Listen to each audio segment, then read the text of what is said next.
There we are. So recording. So hi, welcome to the OYS podcast, where we're talking all things leadership today. I'm really excited for our guest who has worked at Virgin Atlantic, Legal General, Bwin, if you don't know who they are, they sponsored Real Madrid for a number of years, and is also now turned into a really top leadership coach. So today, if we can get a round of applause for Julie Robinson. How are you, Julie? I'm very well, thank you, Jack. Really excited to be here talking with you today. I know, it's fantastic. How are you? Yeah, I'm very well, very well. Happy New Year. Happy 2022. Thank you. You too. Did you have a good Christmas? A quiet one, but sometimes that's what you need, isn't it? To recharge the batteries. I know. I would like to say I had a quiet one. New Year's Day, I was actually in London, so it wasn't entirely that quiet on that day. And that flight on the way down, that was an experience in itself, I tell you. But Happy New Year. It's great to have you on the podcast. Obviously, we've spoken a number of times previously about leadership, so I'm sure this will be no different. And we'll try and not get through all the rabbit holes that I tend to just ramble on about. But just obviously to begin with, to give everyone an idea, with I've said, you worked at Virgin Atlantic when, really in its prime of getting that strategy which you were involved in to get as much business through the doors. Then obviously Legal in General, Bwin, and then obviously turned leadership coach. And I know you after speaking to you last time, I know you're still dabbling your hands in the business world with your husband's business. I believe, is that right? That's right, yeah.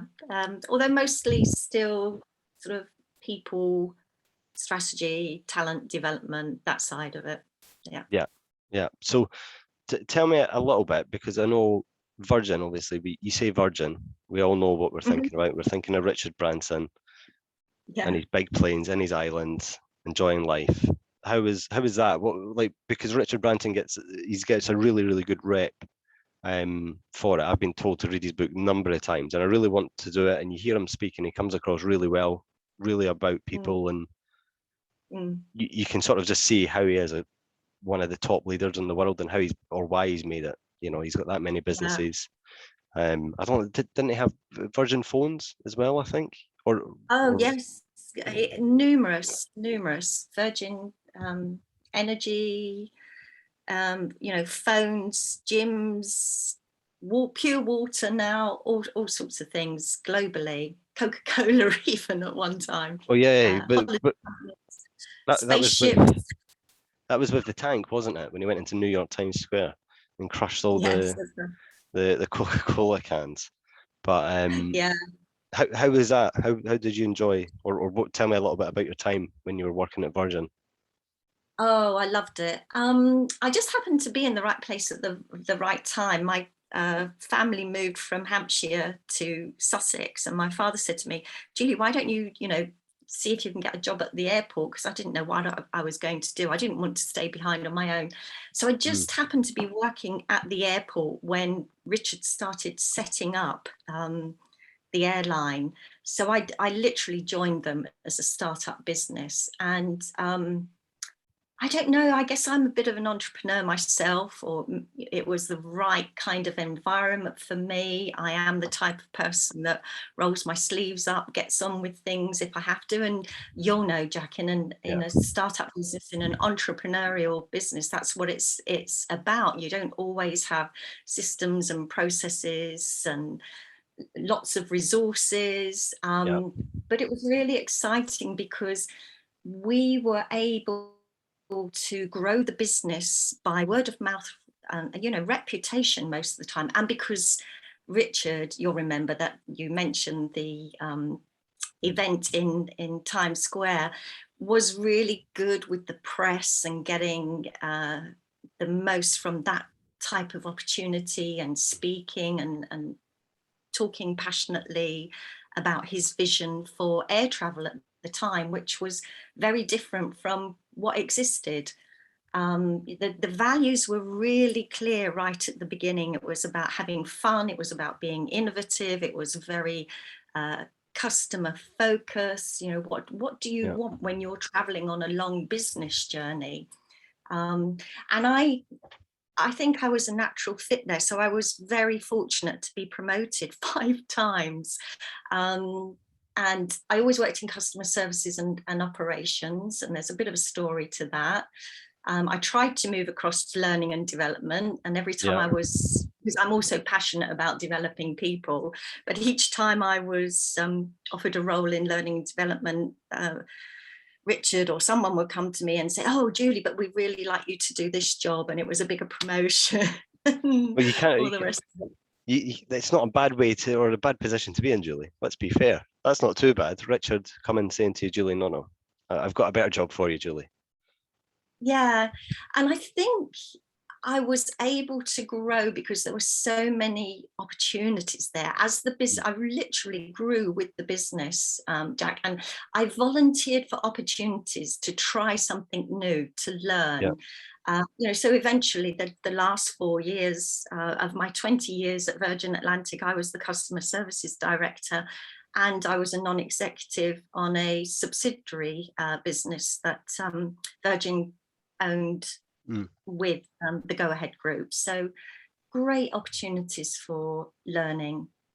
How obviously going back just a little bit, one thing that you said, which I think is really true in any business that I've worked in, and probably how it's Virgin have been so successful over the years, is said fun about enjoying yourself.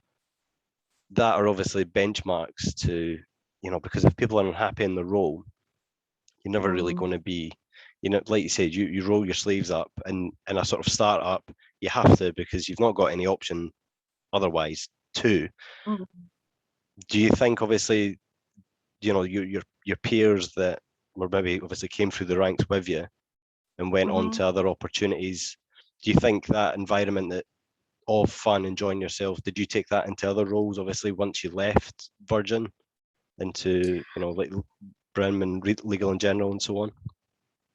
Yeah, I think one of the things for me is people are more creative, they're more productive. If they're having they learn more. As we know, as learning professionals, you learn more when you're having fun. Even from a child, that's how we retain more when we're learning. But it's also about energy. It's about, we used to have lots of parties at Virgin Atlantic. We were constantly celebrating success. And when I say a party, it could be anything as big as a 3-day event at Richard's home in Oxford, where we would deliberately roster our staff, because you can imagine it's 24/7 operation. So make sure that all our cabin crew, people that worked in the engineering hangars or in the cargo warehouses, had an opportunity to come to that party on one day. And that would usually be big events like a company birthday or just an annual event. But we also had other little celebrations when we finished a project or launched a new service. And the inaugural parties were awesome. I was very privileged to be able to go to Tokyo on the inaugural flight with all the press and the entertainers and attend the inaugural party. And it does create that team. The barriers are broken down. We're getting to know each other. We're having some fun with each other. And it gives us energy. We are a successful team. We're a successful business. So yes, I did try and take it into other roles, but also when I'm consulting or when I'm coaching, that's something and when I'm asked to speak at conferences, that was always something I spoke about at conferences when I was asked to talk about leadership and culture at Virgin. Yeah, because I guess you've got that purpose as a team, you've got that collective purpose of, right, we're smashing this goal onto the next one. Let's keep, churning it out. It must have just been, it would have been a fantastic experience, especially at that time. How is Richard in a sort of 60-second nutshell, if you can? I know that's difficult. He was great. He was a great listener. He was good fun. I mean, I'll give you an example. The first time I met Richard, I was working at Gatwick Airport. I had just departed a flight. So I was in my uniform at that time. I was walking back with my colleague Jane, and all of a sudden somebody ran up and threw his arms around Jane and I from the back, around our shoulders. And of course we knew it was Richard because he was always on TV. And that was his way of greeting two of his employees. Obviously he recognized we were employees from our uniform. The first time he met us, hello girls, how's it going today? How are the customers? How are you doing? Yeah. And that was the person he was, always really interested in both what the customers were experiencing and what the staff were experiencing. Yeah, I think it's that if your staff are happy, your customers are going to be happy, and everyone says it. And I think a lot of businesses say it without really delivering on it, because just because you give someone 28 days annual leave doesn't mean that they're happy. I think that, that interaction with you would have probably it's lasted with you for years after that you've left. So I think the type of touches from a leadership point of view are so crucial to get to know you a bit more, and on that level where you're speaking to you the exact same you speak to the janitor, and that type of sort of terminology, which I think is great. That's how I sort of lead. I'm not comparing myself to Richard. I wonder how many people have had that kind of experience the first time meeting a CEO or a chairman. I would say very limited. Exactly. Yeah. And you immediately feel that you can talk to him, you can tell him things, and that he'll listen. Yeah. And how many was it? So obviously for the last 4 years, how many was in your team towards the end? 5,000. 5,000 people. Yeah, so 3,200 I think were cabin crew or in-flight beauticians. I think I had about 1,500 in the airports. So I managed 26 airport operations. I had a training team with 100 people. I had in-flight services, which is catering, all the purchasing, cleaning. And then I had a customer services team, which was a relatively small team, I think about 35. So yeah, it was 5,000 people in total globally. How did you get through the one-to-ones every week, Julie? That must have been non-stop.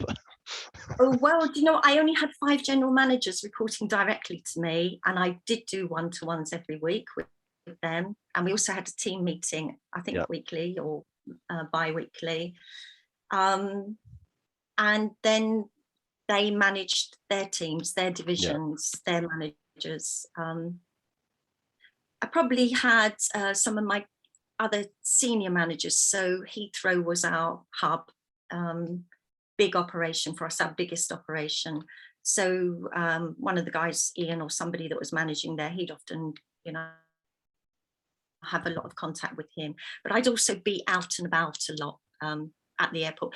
And, that was one thing I learned from Richard, is that he stayed in touch with people. So when he traveled, for example, I would always get phone calls or a fax, at the beginning it was a fax. Yeah. And it could be something like, so Julie, when I was traveling through Gatwick or Heathrow, I was talking to the staff about their new uniform, and the shoes we've given them aren't the most comfortable. Or, I was traveling back from Newark and we've moved the ticket desk and the customers are telling me it's not in the best position. Or, Julie, I've traveled out to Washington and I'm a bit concerned about the catering on that flight. So or even I was talking to the taxi driver, and and he literally would walk through the airport and talk to people that were queuing at the desk. He'd get on board the flight, he'd talk to customers, he'd talk to staff. And so I learned from that. So when I traveled, that's exactly what I did. I think I might have done it naturally, but seeing somebody like that doing it is encouraging. Before they were locking the doors on the flight deck, I'd pop in and see the flight deck as well. And it's about understanding what's going on in your business and how people are feeling, how your customers are feeling, what they're experiencing, and how your staff are feeling and what they're experiencing. Yeah, it's like you say, it might have been natural, but that sort of that type of leadership breeds obviously into you, and then that probably was bred into your team as well. And that, like everyone, like you said earlier, that celebrating the small wins, because if you can get, like, we've all been on flights that are disasters, let's be quite frank, but Mm. when you go on a good flight and you get off and go, that was actually a really good flight, you, like, your automatic reaction is to fly with them again, you know. And Absolutely. word of mouth, like you said, you know, I worked in travel for a couple of years at the very early, at the very, very beginning of my career. And if someone was adamant on flying, like, for this purpose, let's say Virgin, Mm. they were not budging, even if it was costing them less. They wouldn't budge, because you've already got that subconscious that, well, that flight was excellent, so this flight's going to be the exact same. And hopefully that's Mm. the case. But I think word of mouth and that whole collective approach will breed success. Absolutely. Yeah, absolutely. You never know. I might meet Richard one day. You never know. It would be a great opportunity. Just at 10 minutes, just to ask him questions, because obviously he's competing at the moment, isn't he, with Elon Musk? I don't know who's Yeah. going to be. I don't know who's going to be first, but he's adamant that he wants to beat Elon. But I Yeah. think I think it will just be a matter of time before he gets into something else, another industry, and Yeah. he'll smash that as well. But Yeah. It's how? got quite a competitive nature. But you need that in business, don't you? You know what I mean? Yeah, it's the only way, or not the only way, but it's one of the sort of key traits that you need to be successful. But obviously, moving then from Virgin to Mm. Legal and General, how Mm. was that transition? Because obviously, very different, very, very different businesses. Um, Yeah. Very diametrically opposed culturally, I would say. So I had a really good experience just before I left Virgin, sadly on the back of a really sad experience. So 9/11, and we know impacted yeah, aviation hugely. And we decided to run a development program for, we downsized the business to about 7,500 people. And I was very fortunate. The board asked me to run a development program. And I put 7,000 people through this program over a period of 7 months. And at that time, as much as I loved being with Virgin, I decided that I wanted to do something else, which was around learning and development. I'd also introduced coaching. I was the first director at Virgin to introduce coaching at my Heathrow operation, and so for saw the people that benefits. don't understand coaching, what do you mean by coaching? Because I think at times people, or my Mm. experience is, people can get confused by performance reviews and coaching. So what would you Okay. what would you say is coaching? So coaching is when you are supporting somebody's development, and there is a shared responsibility for that development between the coach and the coachee, as we call them, or the Yeah, person learning. And you are raising awareness, and coaching isn't used for technical training. So obviously we would have technical trainers to train people how to use computers, or how to do load sheets for aircraft, yeah, weight and balance, etc. This is about helping people to overcome limiting beliefs, uh, helping them develop their confidence, their communication styles, their relationships with others. Very often it's a lot about softer soft skills. skills. Yeah, And so it's not about giving people the answers. It's about helping them learn, either through questioning or other exercises. And after we introduced this with the managers at Heathrow, I was invited to go to a presentation, and I thought it was going to be the managers presenting to me on how they had experienced the introduction of coaching, but there was staff there as well. And I remember this young lady, because you remember things that create emotion in you, telling me how she had missed a training program, and she had lost her confidence in going down to the gate as people are boarding, and operating the computer system to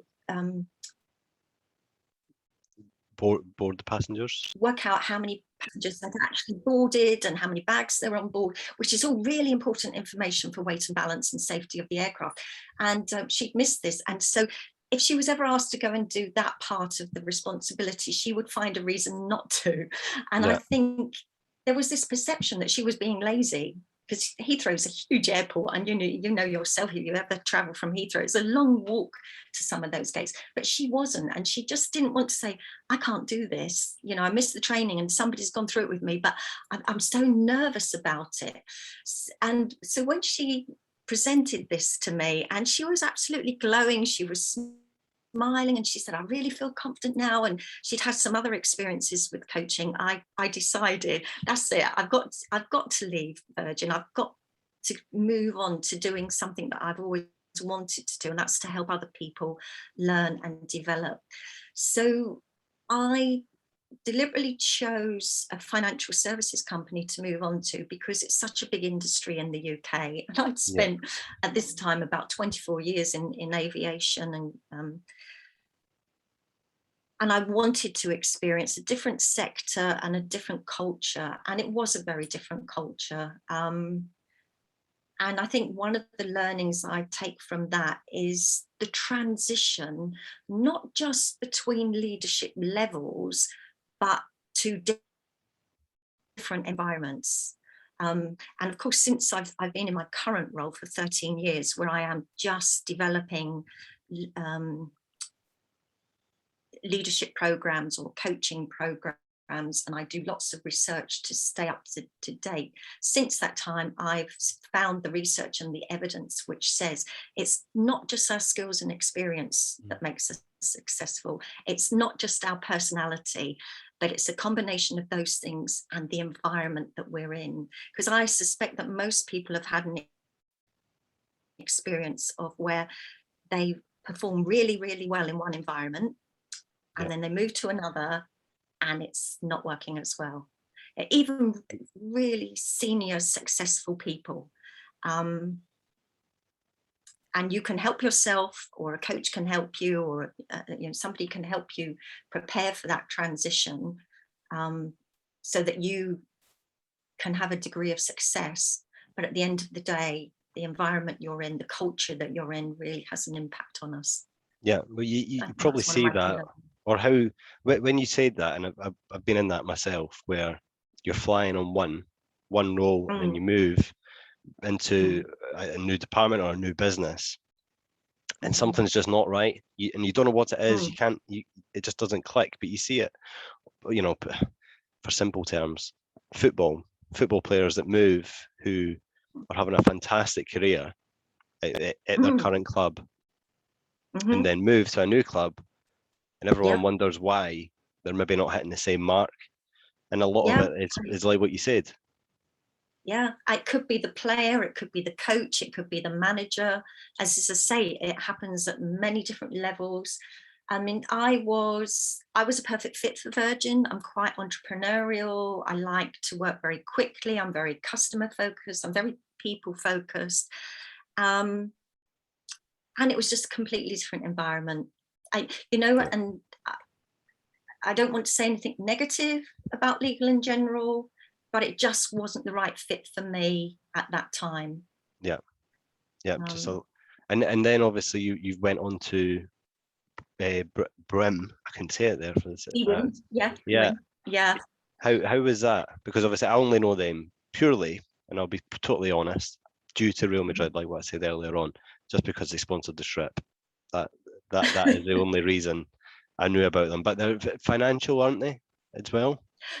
They are an online gaming company. So I was headhunted because they had just floated, and they were only 10-year-old business, and they have been extremely successful. I had to move to Gibraltar. The role was based in Gibraltar, and they wanted somebody with my experience. And actually they were also looking for a female, I think, because it was a very male dominated business at the time. Despite the fact that one of the founders was a female, there weren't many female senior managers, let alone directors. And for me, it was another tick in the box because it is an online business. So their interactions with customers were all, via chat or telephone. It wasn't face to face like I'd experienced at Virgin, and it wasn't just telephone like I'd experienced at Legal and General. It was a bit of a And it was blend another. then. Bit of a blend Yeah, of the two. exactly. And very technology based business, obviously, because all the games were played, most of the games were played online. They did have poker tournaments which they sponsored occasionally, but the majority of their customers were playing online. So it was a different environment again, culturally different again, very macho environment.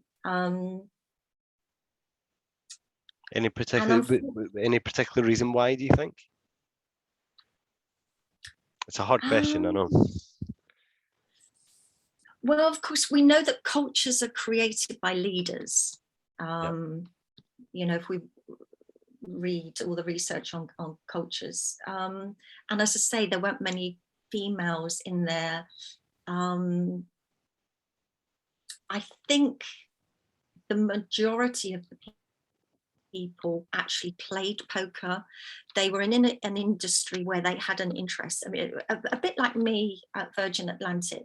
I've traveled hugely. I'm really interested in different cultures, and I don't know if it was kind of a competitive thing, or whether it was just because all of the senior people were male. Two of the founders were Indian, two of the founders were North American.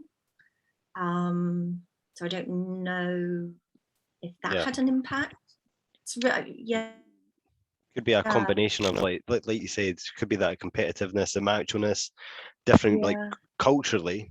Obviously, if you've got two people from India and two people from North America, they both had very different upbringings, potentially.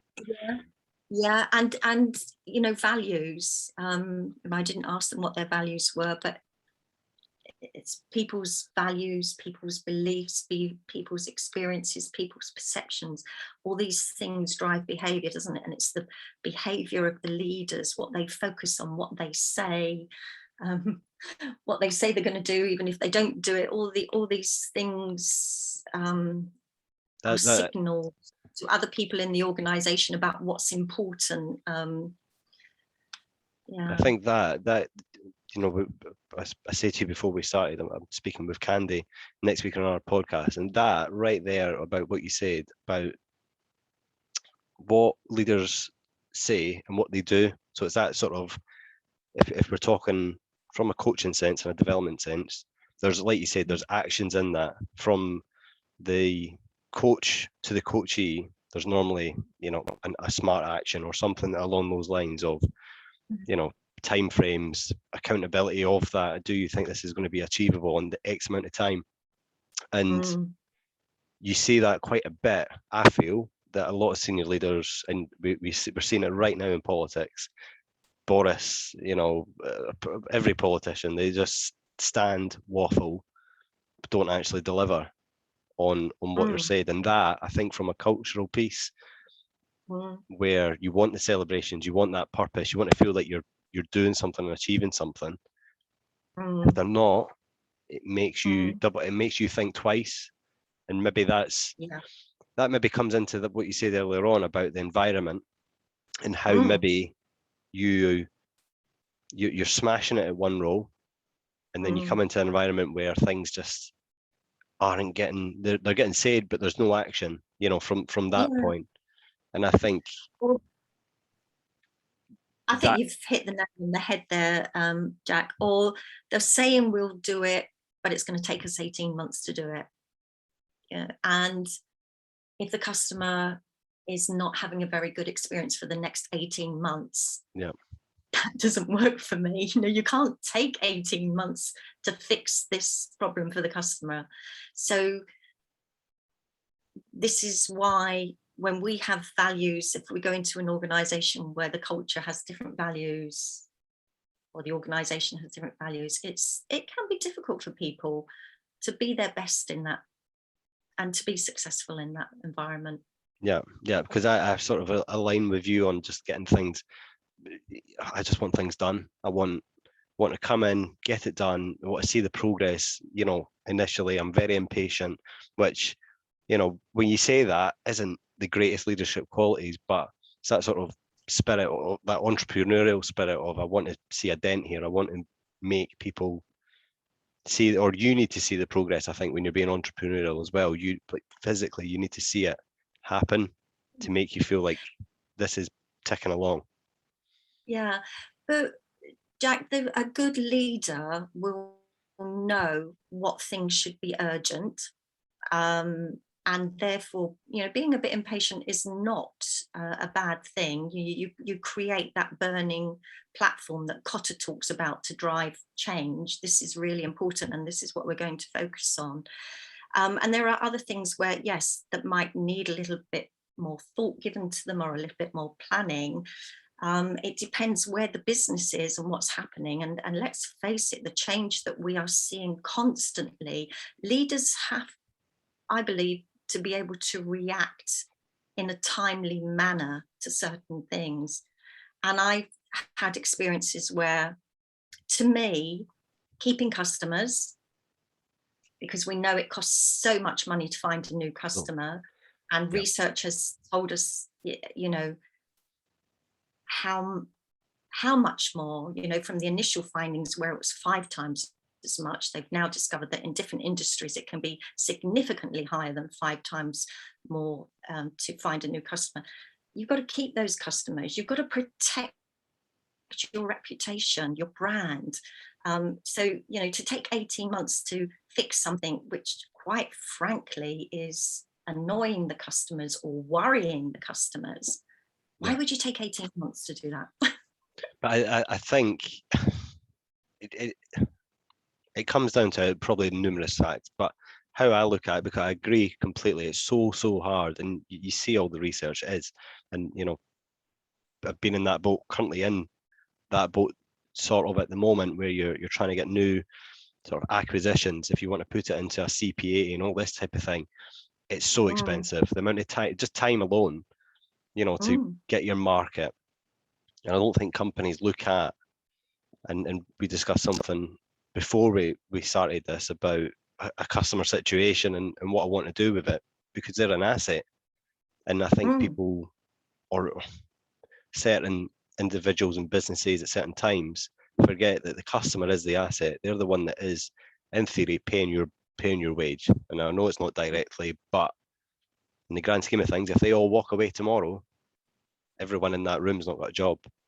And I think that's where you need to really hone in on the customer experience, the customer journey, really making sure that you do your best. And you're not always going to get it right, but you want to try and get it right 95% of the time. You're always going to have 5% where there's going to be tech issues or sickness or whatever that may be, but you need to be getting it right, I would say, majority of the time. But Absolutely. that, that really interesting, your career journey overall. Very different situations, different companies, to go from Virgin to legal in general, then obviously to online gaming, 3 very different sectors and 3 very different cultures, 100%. Yeah. And it was a brilliant learning. But, this is, for me, Jack, when you called your business Own Your Success, that just so resonated with me, because are you creating opportunities to learn? Are you looking for these different sectors to work in, these different roles, or volunteering to be involved in a project where you're developing yourself, using that as an opportunity to learn and grow? And I think, for me, that's what the best leaders do. They don't just stand still, they have a growth mindset. Yeah. And I consider myself very fortunate that I've had the opportunities over the years to do that. Yeah, it's yeah, absolutely amazing. I'm glad to get you on board, Julie, 100% for that, but we'll discuss that a little bit later. We'll jump on to our next question in a quick second. So we just took a brief intermission there. But Julie, I want to ask you a couple of different questions. Now, some of it we've covered slightly already, but for you over the years, obviously, you're now a leadership coach, so working with different organizations, you get different insights into different sectors and how getting a different perspective on leadership. I would say over the years, what would you say has been the best leadership that you've seen? From maybe either a peer or your direct manager or one of your clients potentially that you've seen and went, wow, that's you're a fantastic leader. Is there any that sort of stand Okay. out? Yeah, I think there's probably 3 or 4 maybe. Obviously Richard Branson, great listener, always looking for ideas and opinions. Some of the things that we introduced at the airline were ideas from either customers or staff. Yeah. Even the idea for putting in-flight beauticians on aircraft so people could have a massage came from his wife's masseur. And then there was a guy called Joel Leonoff at Bwin. Very calm, considered. These are people that have conversations with you, that check in with you, that involve others. Very open and honest. And in fact, I know he's won awards. He's been voted a very good leader as well. He's a Canadian chap. I think Steve Ridgway, the CEO at Virgin, who I reported to directly, was a great mentor. I think he recognized and used people's strengths, which I think is a great trait. I think we should develop our strengths. And I think all 3 of them kind of took time to get you to understand you and to know you. Sometimes that had a little bit of a downside. So my husband met Steve Ridgway on a train one day going into London. And Steve had actually come to our wedding, so they knew each other. And Steve said to him, Julie has this way of getting people to do things without them even realizing she's doing it. Oh. Not always what you want your boss to say to your husband, but they really did get you. And of course, Steve Ridgway was the one, and it might have been in conjunction with Richard. I don't know if he spoke to other people on the board that gave me opportunities. So, for example, when I became the non-executive director at Plane Handling, that was a development opportunity for me. And that's how Steve put it to me. Apart from the fact that we'd like you to be on this board, Julie, it's a great learning opportunity for you as well. Because being on a board, I would say, is very different, wouldn't it? I've never had that experience myself. You never know in the future, but what's I would say stakeholder engagement would be crucial because they are the stakeholders, I guess, that are influencing decisions that our management are pushing up. So exactly, yeah. How is that? Well, it was a little bit challenging for me at first, to be truthful, Jack, because I wasn't in the business. I was attending board meetings. Obviously, you are ensuring that there are growth opportunities for the business. There's financial control, there's compliance, etc., which is not necessarily the things that you really light my fire, but it was a great opportunity because the managing director obviously worked for Plane Handling. There was another director from Virgin. There were a couple of other directors from the other organisation, Go Ahead and Gatwick Handling, that were the 50% owners with Virgin. So it was a great opportunity to work with people that had different experiences from different industries. And it was a cargo organisation. So I think the other reason that they wanted me to be involved is they wanted to break into the passenger handling side. So I was able to share my experiences and be a bit of an advisor and a mentor to the board as well at that time. So it is a different role. It's not as, at that time in that role, it wasn't as hands-on as being a director of your own division. Yeah. And what then on the back, and we sort of delve back. So obviously, like you said, best leadership you've seen. I think a lot of them have got a few of the same traits, which we'll get onto. I hate saying worst because we can all have bad days, but what has maybe been an area of leadership where you've seen someone maybe not portray the best leadership at that point in time, in that moment? Or you don't have to name, you don't have to name names, by the way. No, I won't. We I definitely won't. don't want to single anyone out. But I gather, No. what would you say would have been Well, the areas for development for them? I think it's the opposite to the traits that people like Richard, Joel, and Steve had. The worst for me is when leaders don't listen. And I've not only had bosses that do this, but I've experienced it in organizations where they interrupt you before you've even finished your sentence. And it's like, no, I'm not listening to that. It's my decision, it's my way or the highway. And if there's one thing I learned from Richard particularly, is there are opportunities, there are ideas, there are different perspectives from different people. So be open-minded about that. Don't think because you are the leader that you have all the answers and your way is the best way. And it's completely demotivating for people. And of course, the other thing is, people don't want to offer their opinion anymore. People don't want to share the feedback that they've just had from the customer. And I've even seen people that own their own businesses or, own are significant shareholders doing this.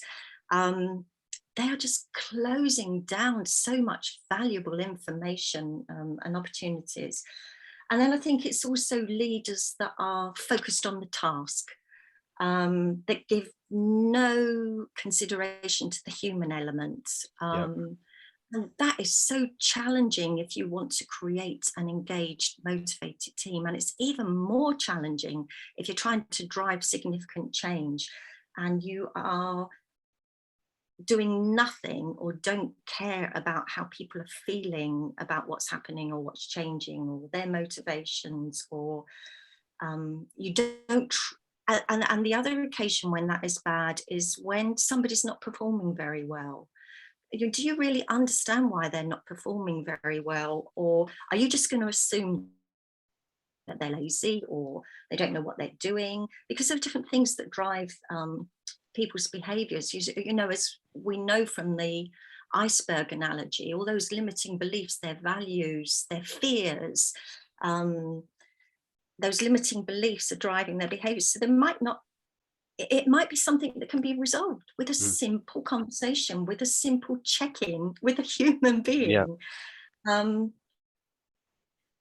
think also things that leaders do that create the worst cultures. In one organization, it was, in customer services, we're not going to tell the salespeople that we've done this wrong because we don't do our dirty laundry in public. And that was the language that was used. And to me, that is not in public.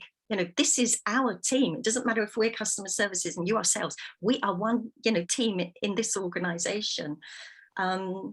There's always been a divide somehow with customer service and sales. Every business I've been in, there seems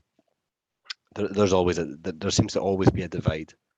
But what you said, sorry. No, I think it just affects every part of the business. If we have a problem operationally in customer services and we're not telling our sales salespeople, the next time the salespeople make contact with their customer, perhaps to sell an upgrade or another product or whatever, and they get bombarded with, oh, but it's not even Yeah. working now, and I've tried to sort this out with your customer service people, and you people really don't care. Why would I buy something else from you? Or why Yeah. would I upgrade my product or service?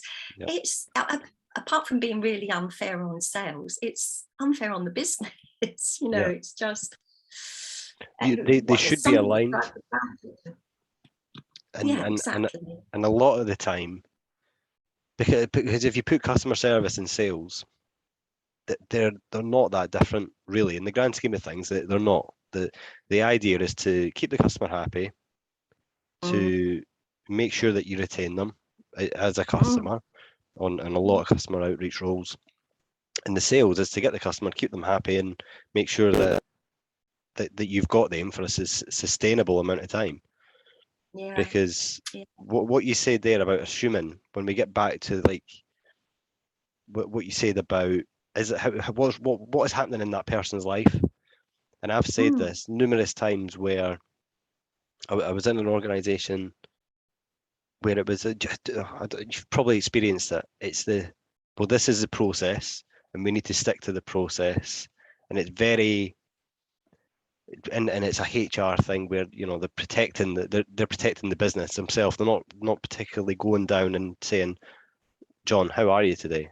Or mm, Mary, what mm, let's have a coffee and a chat, because it doesn't need to be mm, formalized. It doesn't need to be a set written discussion or anything like that. You're literally just checking in, and they could tell you, because we don't know what's going on after 5 p.m. mm, and they could mm. tell you and be open, honest, and transparent, which I think good leaders are. And if you're not doing that, and you should never assume at all what's going on. And in sales, it's a massive thing, because as we seen in Dirty Dancing, you know, she shouldn't have assumed that she didn't have the money to pay for the clothes. Next game day Yeah, came back, boom. But I think that is, and that is something I'm so glad you say that, because I've been banging this drum for years, where it's like you need to have that conversation with that person, because mm, I've had conversations where it's like, right, what's going on? Why you maybe not hit your sales target for the week or the month or whatever the target mm. is, and they'll turn around and they'll tell you something that you were completely not expecting Yeah, that to be the case. It's not that, like you said, they're being lazy. It could be that someone in their family's passed away, or there's been mm, a change in the family circumstances, or whatever that may be. mm, And mm, I find it so infuriating, really mm. infuriating, when I've seen it happen where people have been totally just not respected. And I think that comes down to it as well. I think if you're not managed correctly from senior management, there's this sort of, people do get a little bit power hungry, unfortunately. I think it's just a human Mm, behavior when you've maybe mm. not been shown the right behaviors. It's how I look at it. It's Yeah, like baking a cake, but you've only got half the page of the instructions, yeah, and they yeah, don't know how to bake that cake to its fullest because they've only got half the yeah. page. But yeah, it infuriates me, but I'm glad we're on the same page for that. See, both pages are coming together. Didn't even mean that analogy, Absolutely, but absolutely. it's going to be a fantastic cake. But Yeah. the next one, and like we've said, you sort of already said it. So Mm, the key leadership traits for success, listening, I would say, is key. mm. Empathy. What's your thing on that? Because that's really big at the moment. Um, Oh, is yeah. is, is And I empathy. think, and I think this is what we've been talking about, Jack. It's about understanding people.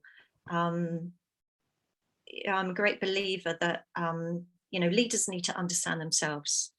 Um, they need to be able to manage their own emotions, and stay calm. Um, and I think that's what people like Richard and Joel were like. Whereas other people are so focused on the fast on the task and not the human, or then even worse, not managing their own emotions. They're raising their voices. They're like, why hasn't this been done? Without that empathy that, you know, you have articulated very well when you said they're not getting the sales, which is the task, you know, bring in the numbers, but what's going on for this person? And yes, we should have empathy. Look at what we've all just been through the last couple of years. People have had to Yeah. deal with some very difficult situations, and we should be empathetic about that. That will be far more engaging for people, because leaders need to be human. And unfortunately, what happens when the senior leaders are just focused on the task or finding the problems, or, you know, just focused on fixing what's wrong instead of showing some empathy for people working in very difficult circumstances, actually what you're doing is you're making their productivity worse, Yeah. because now they're getting very anxious that you're just focused on the task, you're just focused on my numbers, you're just focused on my output. You haven't asked me, you don't seem to care. All you're interested in is, and I witnessed this at the beginning of the pandemic, where employees in one organization, the leaders, all they're interested in is making money. They're just interested in, you know, making opportunities, because some businesses have done well from the pandemic. Yeah. And it's always the case, you know, some businesses do well in wars and what have you, and others really suffer. So leaders do have to be empathetic. Absolutely. They have to have self-control. They need to show that they can manage their emotions first, because if the most senior leaders don't do that, then the middle managers don't do that, and then everybody up the chain is just focused on numbers or tasks or productivity, without understanding that so many organizations rely on human beings. Yeah. And without them, they've not really got a lot, you know. Yeah, some businesses, yeah, rely, depending on the sector you're in, yeah, it's all about people. Yeah. Mm. Maybe not, yeah, not all the sector, but I think obviously, let's be No, honest, 99% I would say still, you know, the robots haven't taken over just yet, but exactly. you know, they're still dependent, you know, it's still, yeah, I think empathy is such a crucial thing. And that sort of, you know, brings me on to the next question, because I think, you know, and I said this to Michael, where, you know, you get in this rabbit hole at times, and I think we're all probably guilty of it occasionally, where you start just watching YouTube video after YouTube video, and I think development, you know, you can get that much now, and on YouTube, and free videos or seminars or all this type of stuff, which is really helpful. You know, mine's, I would say, like Simon Sinek, he's massive, like you know, very different to maybe like Gary V, who is more entrepreneurial, probably, I would say they're very different leaders, 100%. I I think the more senior you get, I think Simon Sinek probably resonates a lot more. I think if you're in your early career, Gary V is probably where you would go to, you know, and Yeah. there's others, you know, like for sales, Mike Wingberg is a big one for me. And then you look at, I think I mentioned it previously in the last podcast with, you know, about Barack Obama in the Situation Room, you know, someone who takes their time about decisions and doesn't just react to everything. And Yeah. I think that's something, because I've been guilty in the past myself, where you maybe react to a situation before you've sat there, thought about it, and go, right, actually, this isn't that big a deal. Like, we just need to do X, Y, Z. Let's get the message out. Let's make sure everyone's on board, make sure they understand why, and then move on. Where I think if you are reactive, and I've seen it, and it's such a, like you said, it goes into that sort of very toxic environment where it's always happening. So I don't know, who is there anyone that you follow, that you've seen, that you binge watch? Maybe not binge watch, because I know you're very busy, Julie. So maybe binge watch No, isn't the best time phrase. I'm maybe a little bit old-fashioned in this regard as well. I read a lot. my house is overtaken by books. But who have I followed over the years? I think initially Daniel Goleman, who gave us emotional intelligence. Yeah. Because for me, that is key, for any leader, for all the reasons we have been discussing. So his original book, his follow-up book, Primal Leadership. What I tend to do is I tend to follow different people at different times, depending what is the emerging trends or data or discoveries, and I would still recommend Daniel Goleman's book, Primal Leadership, now. I think, I can't remember when it was first published. John Cotter, because for me, he's the guru on change, on cultures, on performance management. And in the role that I'm in now, where I'm actually designing learning programs, I will always research whilst I'm designing, what's the new thinking, what's the latest thinking on these subjects. But for people that want something short and sharp, people like Goleman and Cotter, will publish these short these Harvard Business Reviews. There's a 6-7 page read that are always really informative, whether it's his top 10 findings on change, if it's Daniel Goleman, Cotter, or whether it's key leadership competencies, or how to. Daniel Goleman did a really good one that I can still see the picture now, the golf bag, and the analogy was leaders have to have the emotional intelligence to know how to respond to different situations. So, which club are you going to take out of the bag? So those great analogy. Those kind of things really stick with me. Then there's Kouzes and Posner, not sure I'm pronouncing that right, the Leadership Challenge. More recently, there is an English coach, Stephen Radcliffe, and this is a much shorter read on leadership, plain and simple, and the message is really clear. It's about future, it's about engagement, and it's about delivery. But it's a thin book, but the reason I like it is because it's got exercises in it where you can coach yourself as a leader. So you're not only reading the theory, but you've got an opportunity to almost do a self-assessment and plan.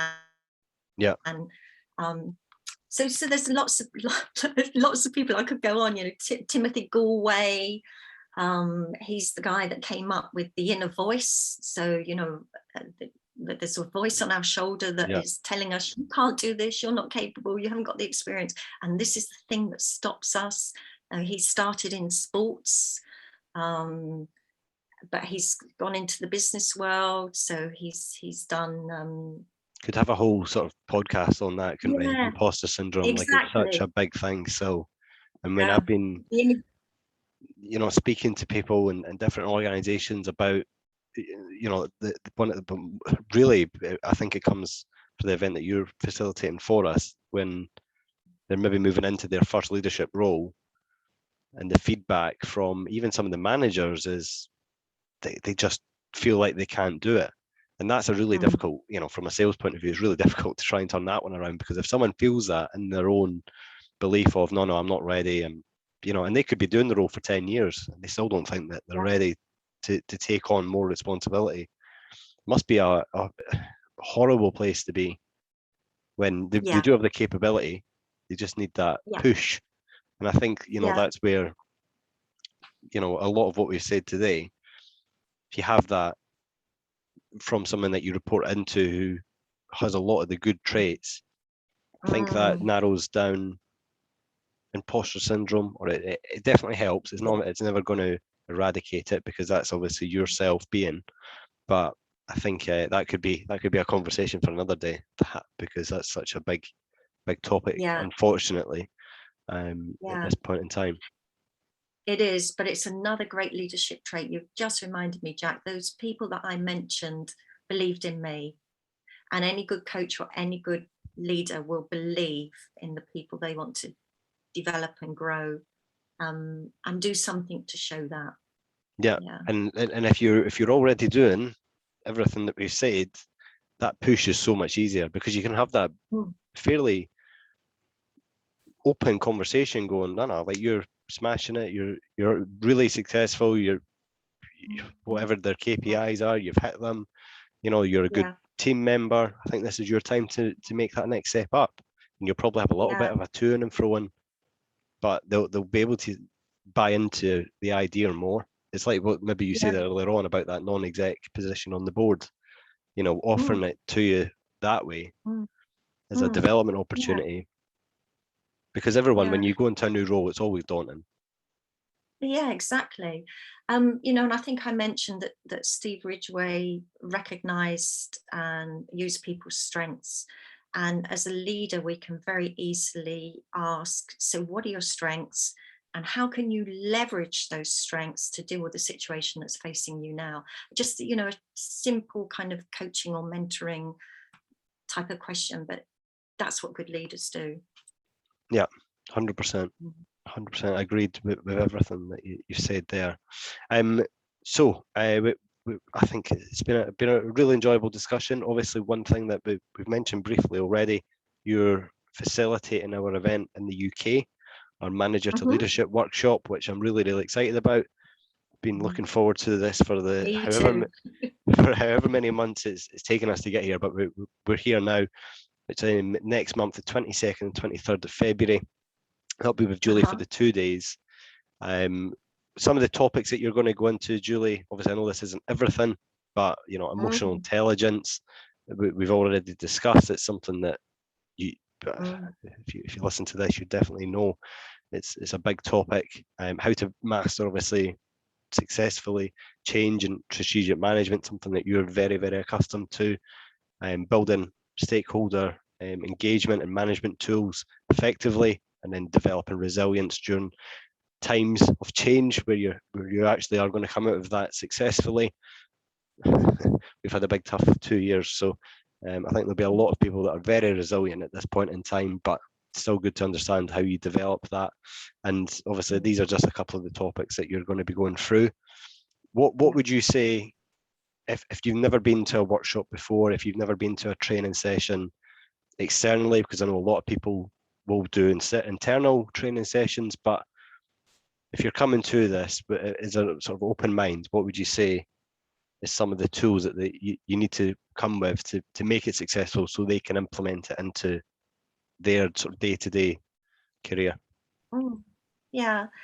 I think, as we've discussed, people are all in different situations, different levels or types of experience.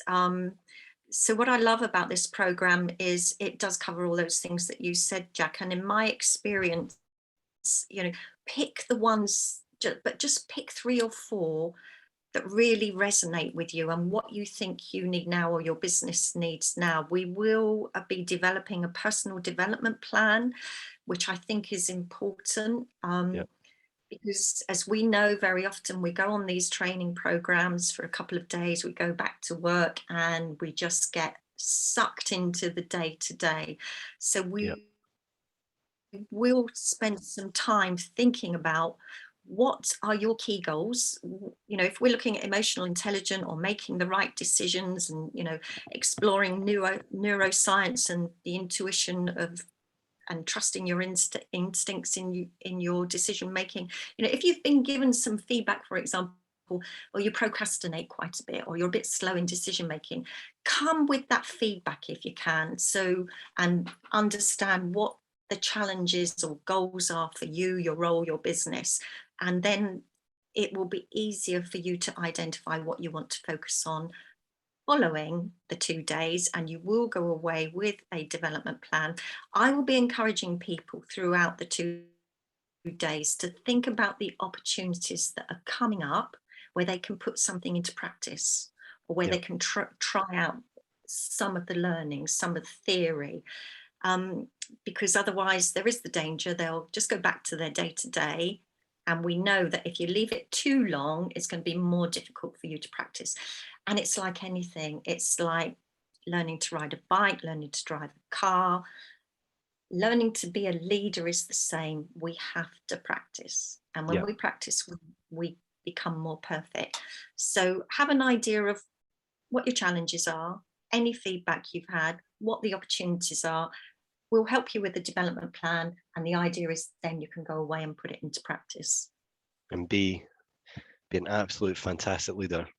Be driving a car like what's his name, Lewis Hamilton. Own your own success. Yeah, get that plan, look for the opportunities, and own your own success.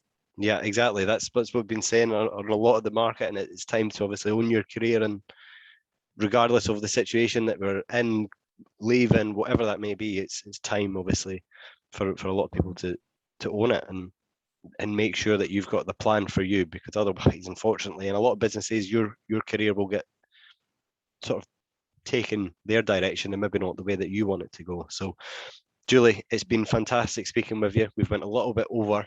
I think, it was always going to happen. I ramble too much. But it's been I really enjoyed this. Thanks for taking the time out to do it. I know my pleasure. Really enjoyed it too. Really, really rammed. But have a great day. We'll put some details on for the event on LinkedIn, Spotify, all the channels. But Julie, fantastic. Look forward to seeing you on the 22nd and 23rd of February. Thank you. Thank you, Jack.